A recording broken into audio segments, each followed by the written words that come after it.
مل نہ ہو۔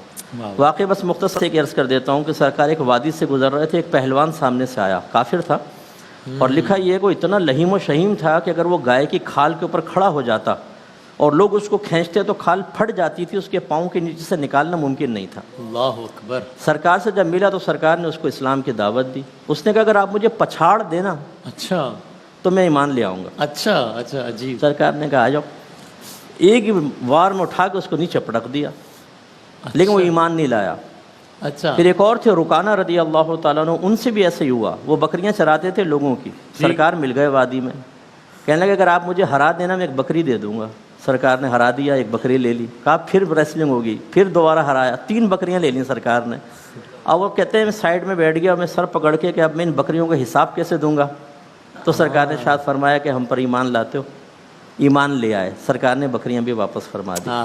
سمجھانے کا مقصد یہ ہے کہ بعض اوقات جیسا سامنے والا ہوتا ہے نا، اسی کے طرز پر تبلیغ دین کریں تو بہت بیسٹ ہے۔ واہ واہ واہ۔ تو میں آپ کو یہ تو نہیں کہوں گا کہ انڈرٹیکر کو اسلام کی دعوت دیتے ہوئے چیلنج دے دیجیے گا، ورنہ پھر وسیم بادامی ختم فنا ہو جائے گا۔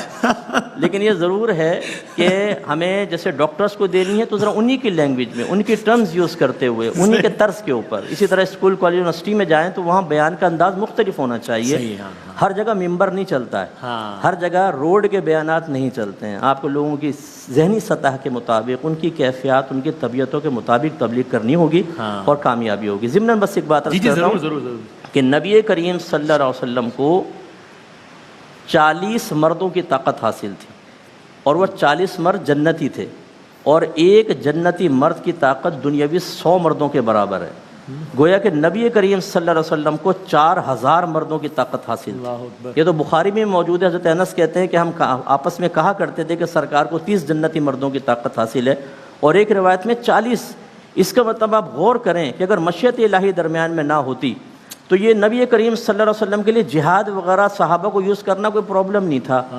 1000 کا لشکر جرار تھا نا، 4000 مردوں کی طاقت والا چٹان اٹھا کے یوں پھینکتا تو ہوا میں اڑ جاتے سارے کے سارے، جو زمین پہ کھڑے ہو کے چاند کے 2 ٹکڑے کر دے۔ وہ کافروں کو 2 ٹکڑے نہیں کر سکتا، لیکن مشیت الہی ہے۔